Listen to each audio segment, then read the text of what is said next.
O Senhor esteja convosco. Proclamação do Evangelho de Jesus Cristo, segundo Lucas. Naquele tempo, estando Jesus na sinagoga, começou a dizer: Hoje se cumpriu esta passagem da Escritura que acabastes de ouvir. Todos davam testemunho a seu respeito, admirados com as palavras cheias de encanto que saíam da sua boca, e diziam: Não é este o filho de José? Jesus, porém, disse: Sem dúvida vós me repetireis o provérbio: médico, cura-te a ti mesmo. Faze também aqui em tua terra tudo o que ouvimos dizer que fizeste em Cafarnaum. E acrescentou: Em verdade eu vos digo que nenhum profeta é bem recebido em sua pátria. De fato eu vos digo, no tempo do profeta Elias, quando não choveu durante 3 anos e 6 meses, e houve grande fome em toda a região, havia muitas viúvas em Israel. No entanto, a nenhuma delas foi enviado Elias, senão a uma viúva que vivia em Sarepta, na Sidônia. E no tempo do profeta Eliseu, havia muitos leprosos em Israel. Contudo, nenhum deles foi curado, mas sim Naamã, o sírio. Quando ouviram estas palavras de Jesus, todos na sinagoga ficaram furiosos. Levantaram-se e o expulsaram da cidade. Levaram-no até o alto do monte sobre o qual a cidade estava construída, com a intenção de lançá-lo no precipício. Jesus, porém, passando pelo meio deles, continuou o seu caminho. Palavra da salvação. Pelas palavras do Santo Evangelho, sejam perdoados os nossos pecados. O Evangelho de hoje, não sei se notaram, ele é exatamente a sequência do Evangelho do domingo passado, onde Jesus, na sinagoga em Nazaré, encontra ali um texto de Isaías e vê ali o seu programa. Ele é o consagrado ungido de Deus, que veio anunciar a boa nova aos pobres, a libertação dos presos. Vocês lembram, né? A gente viu na semana passada. E o ano da graça do Senhor.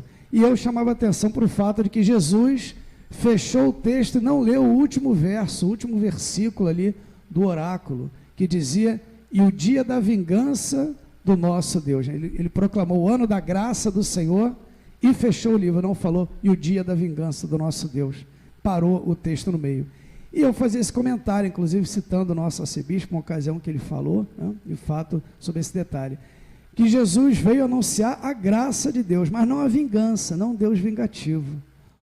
Uma boa nova, uma boa notícia a um povo que está passando por uma opressão, que está preso, está sendo escravizado, vai ser, na cabeça deles, uma má notícia para aqueles que estão oprimindo e dominando. Ou seja, o quadro vai mudar. E, no entanto, Jesus anuncia um Deus que vem para todos, um ano da graça do Senhor para todos. Ou seja, não é que a opressão vai mudar e os oprimidos vão passar a ser opressores. Jesus, eu falava sobre isso, veio então derrubar o muro da inimizade que dividia todos os povos e fazer de todas as nações uma só família, todos filhos do mesmo Pai. A continuação aqui confirma um pouco o que eu estou dizendo. O exemplo que Jesus vai dando, né? Quando ele diz que nenhum profeta é bem aceito na sua casa. E aí ele traz 2 exemplos, 2 episódios que aconteceram na vida de 2 dos grandes profetas, talvez os maiores, assim, depois de Moisés, que é mais que profeta, mas talvez os maiores profetas de fato, Elias e Eliseu.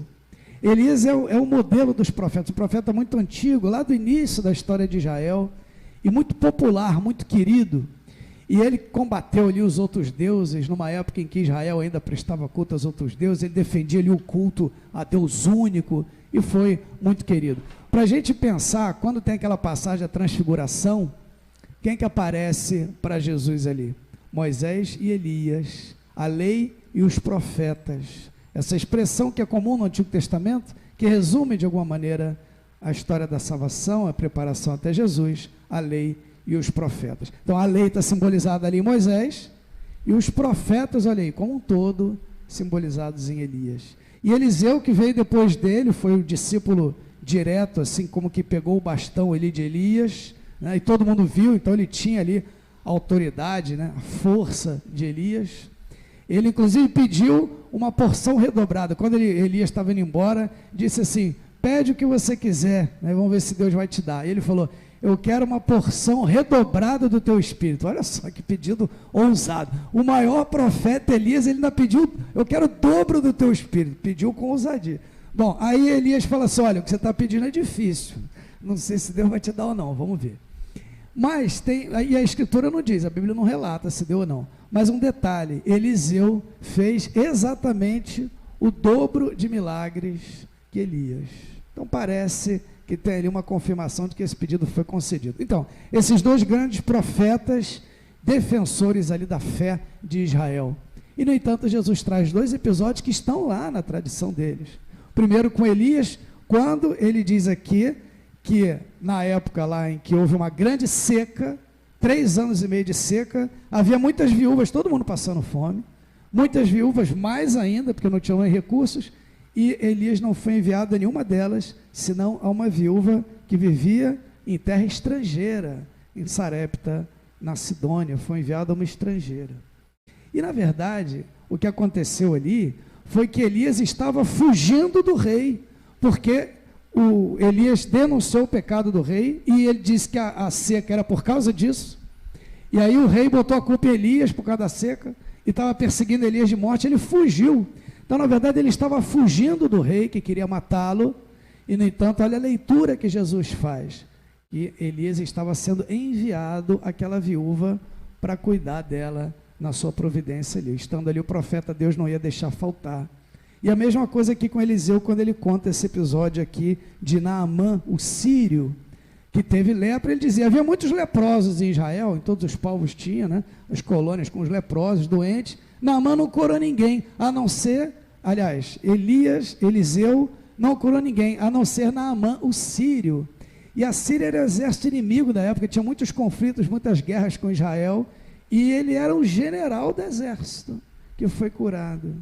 E um episódio também muito curioso, porque diz que numa dessas guerras, eles levaram cativa uma jovem, lá dos hebreus, como a menina era prendada e tudo, ele ficou na casa do general, cuidando ali, como se fosse, né, ajudando a esposa dele como dona de casa, né, a menina. E aí, quando ele tem lepra, essa jovem fala, lá na minha terra, em Israel, tem um homem, que se o senhor fosse lá, ele ia te curar da lepra. A menina diz isso, e ele vai até lá. Não tem o nome da menina, a Bíblia não diz quem é, mas eu tenho vontade, quando chegar no céu, eu vou querer saber quem é, eu vou procurar, cadê essa menina? Eu vou chamar, deixa eu te fazer uma pergunta, qual é o seu nome? Tá, tudo bem. Escuta, de onde você tirou que Eliseu ia curar de lepra? Naamã, o sírio, de onde você tirou isso? Ele deve ter ouvido falar maravilhas, que ele fazia muitos milagres, né? Mas ele nunca tinha curado ninguém de lepra. E tanto que Jesus confirma, o único que foi curado foi Naamã. Mas o que é curioso é isso, Deus não deixou cair no vazio a palavra daquela jovem. Só que foi um tumulto, porque quando ele ouve saber disso, ele vai até lá, o rei de Israel, mas ele vai com uma comitiva, ele leva uma carta do rei sírio, olha, graça e paz, tudo de bom para você, envio aqui a você o meu general, para você curá-lo de lepra. Aí o rei de Israel rasgou as vestes, falou, eu sou Deus agora? E achou que isso era o quê? Pretexto para uma guerra. Olha, ele tá armando aqui, está entrando e está querendo fazer guerra contra mim. E aí já prepararam o exército, deixaram a cidade sitiada, tudo pronto para entrar em guerra. Olha a confusão. E aí a notícia chegou no ouvido de Eliseu. Aí ele falou, deve estar pensando, deve ser eu, manda ele vir aqui. Aí o Naamã foi lá, né? Aí falou, vai se lavar no Jordão lá. Aí ele ficou aborrecido, não queria. Se fosse para tomar banho no rio, eu tomava lá na minha terra. Aí os servos dele falaram, mas ele te pediu uma coisa fácil, faz, já veio até aqui. Tá bom. Aí ele foi, se lavou e ficou purificado. Então assim, mas por que Jesus narrar esses dois episódios? Qual o sentido disso? E por que eles ficaram tão irritados a ponto de quererem matar Jesus? Olha aqui diz, ficaram furiosos, os expulsaram da cidade. O que aconteceu aqui? Vejam como Jesus está querendo destacar como Deus é Deus de todos os povos. Eles aqui talvez se sentiram desprestigiados, ou como se Jesus estivesse desfazendo de Israel. Olha como Deus curou um general do exército inimigo de lepra e não curou Israel. Olha como Deus atendeu a uma viúva estrangeira de uma terra distante e não atendeu as viúvas de Israel, como se ele tivesse desmerecendo Israel, desfazendo eles. Por isso ficaram furiosos e queriam matar Jesus. Mas na verdade o que Jesus queria demonstrar era outra coisa, aquilo que eu dizia, não é um Deus vingativo, é o Deus que é Pai de todos. Essa foi a boa nova que ele veio anunciar, e que diz Jesus já está de acordo com toda a nossa tradição. Estejam atentos a isso. Nós somos o povo escolhido para que por ele viesse o Messias, que Jesus poderia dizer, isso sou eu mesmo, né? Hoje se cumpre essa palavra, mas esse Deus vem anunciar a sua graça, a sua bênção para todos. Ele é Pai também dos outros povos e nações. Ele veio para isso, para fazer de todos uma só família.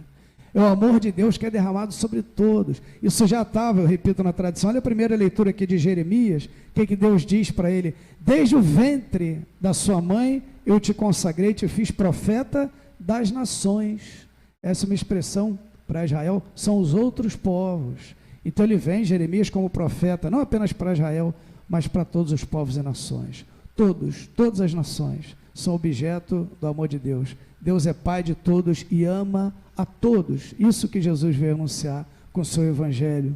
Então não há preferências por aquele povo de Israel, por isso eles ficam sentidos, furiosos, querem matar Jesus. Mas na verdade deveriam se alegrar de reconhecer o amor de Deus derramado sobre todos. É a segunda leitura de hoje, que eu acho que deve ser o foco de toda essa liturgia, né? Esse texto tão belo, onde São Paulo faz aqui o hino ao amor, ou o hino à caridade, né?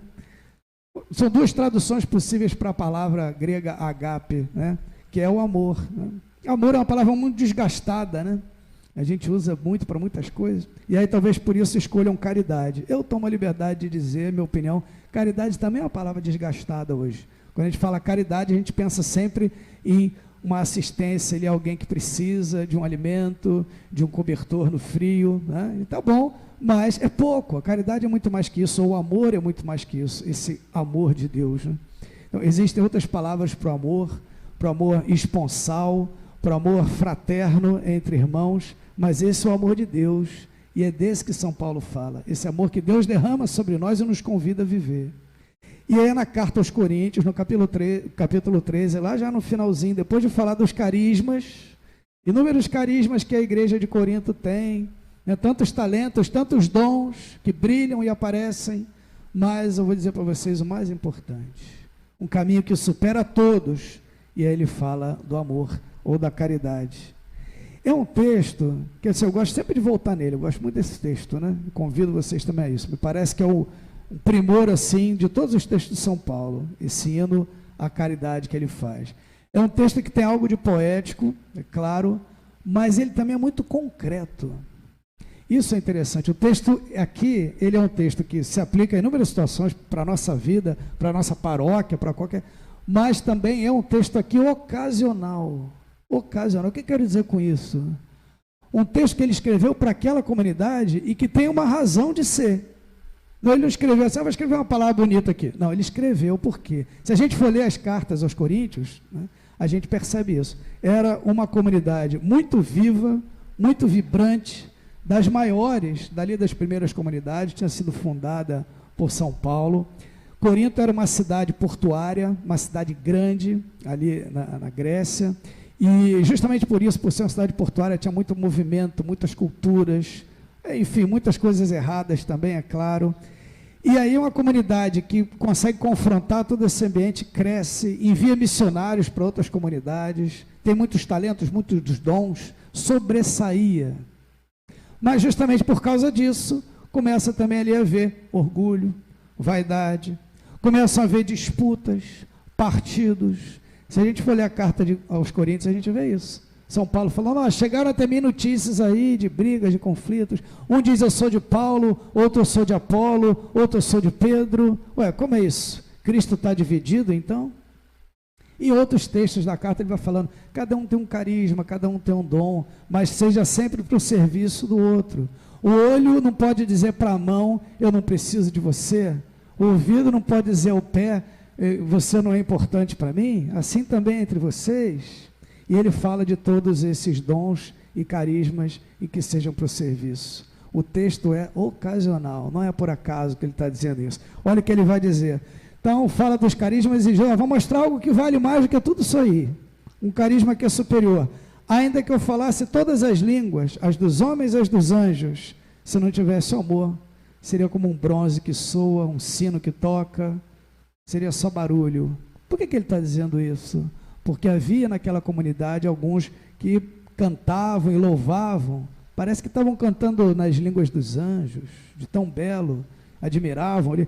Ainda que eu tivesse o dom da profecia, conhecesse todos os mistérios e toda a ciência, se não tivesse amor não adianta nada. Por que ele está falando isso? Porque naquela comunidade havia grandes pregadores, pessoas versadas nas escrituras. Tem um momento em que se fala de Apolo, fala sobre isso, né? Era um homem que falava muito bem, versado nas escrituras. Por isso Paulo planta, ele criou a comunidade, Apolo rega, faz crescer. Então, ou seja, por que ele está dizendo isso? Porque havia aqueles ali. E aí talvez uns desfazendo dos outros. Ainda que eu gastasse todos os meus bens em sustento dos pobres, se eu não tivesse amor não adianta nada. Por que ele está dizendo isso? Porque havia esses que eram generosos, que cuidavam dos órfãos e das viúvas, inclusive com seus próprios recursos, e faziam o bem. Mas aí esse que é o mal. Aí às vezes desfazendo o outro. Olha, não adianta nada ficar cantando, ficar louvando, ficar ensinando muito a teoria. O amor é aqui na prática, olha aqui, cuidar dos pobres, cuidar dos humildes, como a gente está fazendo e tal. Então, uns começaram a desfazer dos outros ali nesse orgulho, nessa vaidade. E o que São Paulo fala, gente, tudo isso aqui é bom, tudo isso tem seu valor. São vários carismas, cada um tem o seu, tudo para o serviço do próximo. Mas o mais importante é o amor que a gente coloca em tudo isso, o amor de Deus que vem sobre nós, né? Então, até um copo d'água dado com amor não vai ficar sem sua recompensa. E, no entanto, essas ações grandiosas aqui, até entregar o corpo ao martírio, tudo enfim que seja, sem amor não adianta nada, né? E aí depois ele vai fazendo esse belo discurso aqui sobre amor. O amor é paciente, bom, não se encoleriza, não guarda rancor, não é interesseiro, não busca seus próprios interesses. Tudo suporta, tudo crê, tudo espera, tudo perdoa. O amor não acabará nunca, justamente porque ele suporta tudo. É o amor de Deus derramado sobre nós. Todas as outras coisas vão passar. Os outros dons, talentos, línguas, ciência, tudo isso é para o serviço aqui na terra, mas isso vai passar. O amor vai ficar para sempre, o amor eterno, né? Então, essas três virtudes teologais, aquilo que a gente deve ter em relação a Deus, né? E com isso eu concluo, né? Nós devemos ter em relação a Deus amor, amá-lo de todo o coração, com todas as forças, devemos confiar nele, a fé em Deus, e devemos esperar em Deus, né? A nossa esperança em Deus. Essas três virtudes nunca vão ser excessivas, né? Demasiado. Isso é diferente de fanatismo, outra coisa, mas amar a Deus de todo o coração, né? A gente nunca vai amar demais a Deus, a gente nunca vai confiar em excesso em Deus, porque todas as palavras dele vão se cumprir. Então a gente nunca vai sair decepcionado. Quem espera em Deus não vai sair decepcionado. Mas a fé e a esperança, elas vão cessar quando a gente estiver face a face. Elas vão se cumprir. Nós vamos dizer, olha, de fato foi verdade, tudo se cumpriu. Mas o amor, ele entra na eternidade, ele permanece, né? Que é o próprio Deus, né? Então, que esse hino nos inspire, e essa palavra também de São Paulo a essa comunidade, assim como Jesus destacando que ele veio para todos, né? Amém.